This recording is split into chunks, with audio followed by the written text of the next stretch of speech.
が叩き起こされる。引きずられる。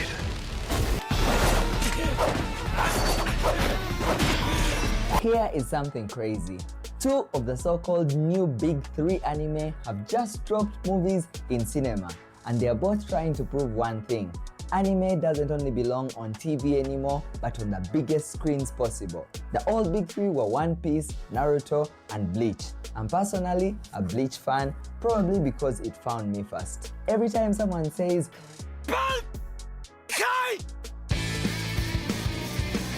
the excitement is unpalpable. But now we have a new era: Attack on Titan, Jujutsu Kaisen, and Demon Slayer. Attack on Titan deserves its own therapy session of a video, especially after just the first episode.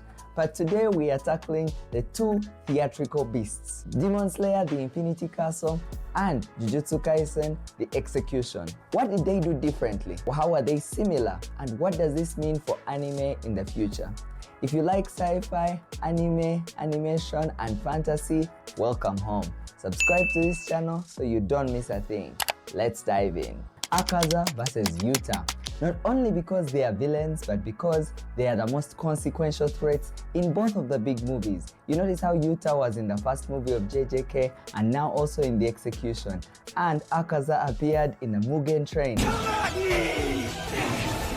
Akaza absolutely steals the show. Not only does it take both Tanjiro and Tomioka, both unleashing their demon marks at full strength to just keep him at bay, but also they just land killer blows and not finishing ones. Yuta, on the other hand, is not a villain in the classic sense, but he still seeks to kill the main character. Apparently, his cast energy output is higher than Gojo himself, but because of the 6th eye, Gojo is the more efficient one. And he tosses aside this guy who gave Itadori such a hard time in the battle, like a rag doll. Yeah, we know that was a warning shot. But here is where it gets wild. These two are more alike than you may think. Both are powered by tragic love. Yuta loses his childhood friend whom he thought he would marry one day in an accident. And powered by this grief, he creates this cursed spirit with a likeness in voice, but much more terrifying and powered with the same emotion, grief, and devotion. That becomes his ultimate weapon against Geto. Geto, who had threatened so many Jujutsu sorcerers before. And later, that is the reason that he is able to immobilize Itadori. He did not expect Itadori to be a pushover, but realizing that since he was Sensei Gojo's student, he knew that this was the ultimate trump card he could use to immobilize him and finally take him out. Akaza lost his father, his mentor, and his fiancée. 3 losses and 1 broken soul. This pushes him to fight desperately without even knowing why, trying to be strong enough to protect somebody who is already gone. That's why he struggles to reattach his head in battle and even eventually to try and regrow his head like Muzan. It's no longer about survival. It's a big refusal, a deep refusal to let go. But here is the big difference between the two of them. Yuta attacks Itadori to honor Gojo by ending the execution threat, because if all the others kept failing, eventually one would have killed him. He takes it upon himself to stage a killing with a purpose behind it and get just the right witness to give a report to the higher-ups. I look forward to seeing these higher-ups. They are always talked about in the shadows. But Akaza is a big deal. He is a true villain, one of the 12 Kizuki of Muzan, upper 3, and almost really most deserving to be upper 1. Let's wait and see how upper 1's battle goes in the next movies. He is a mass murderer over centuries and a loyal soldier. He respects strength and looks down on weakness, and he always tries to turn powerful enemies into demons. Save yourself, so you don't become a demon.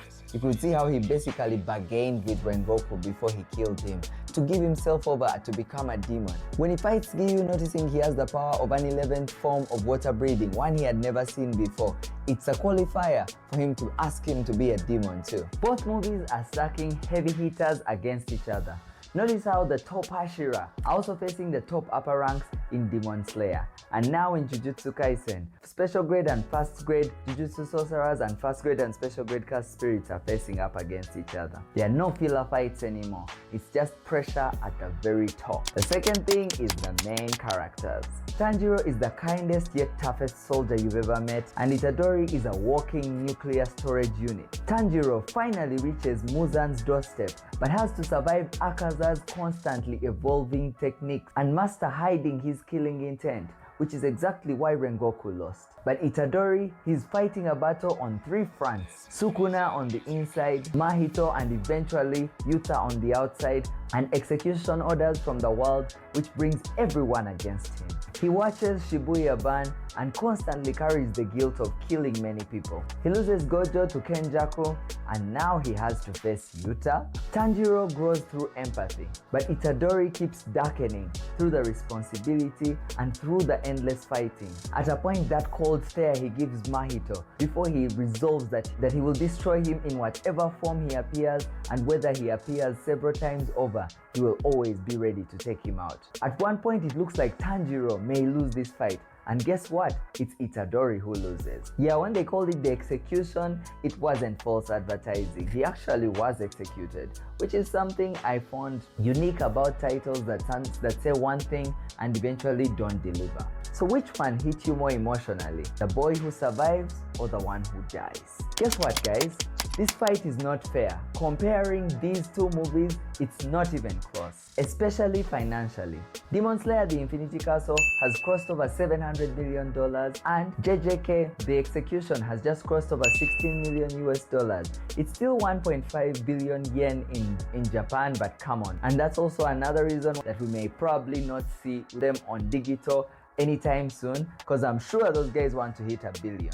Sly guys. But context matters. Demon Slayer The Infinity Castle is part of a 3-part finale. It's a full theatrical feature, and it is now at peak popularity. JJK Execution, however, was a much smaller recap of Shibuya, an intro to the Culling game, and a bridge movie. It's like comparing a championship match to a trailer. The real test will be when the Shinjuku arc comes out, the final battle between Gojo and Sukuna. Now that is something that will be able to compare both financially and in its visual capacity to the Demon Slayer finales. If those also become feature films, then we can talk scale versus complexity for real. Right now, Demon Slayer easily wins on spectacle. JJK wins on the level of dark themes. But guys, let's not forget, anime is about to cook this year. We've got Bleach, the 1000-year blood war, the Calamity arc, finally, after like 2 years.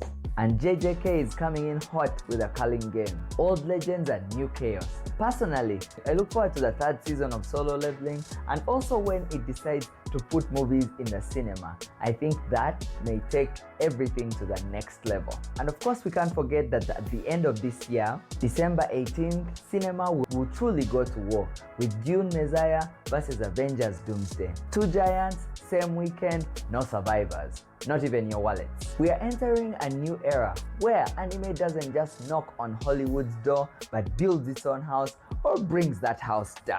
Which one takes the crown? The scale of Demon Slayer or the fear in Jujutsu Kaisen? If you like this video, check out this one on the top most anticipated animations of 2026 and this one of my breakdown on Avatar Fire and Ash. Otherwise, from Kampala to Shibuya and the Infinity Castle, see you in the next one.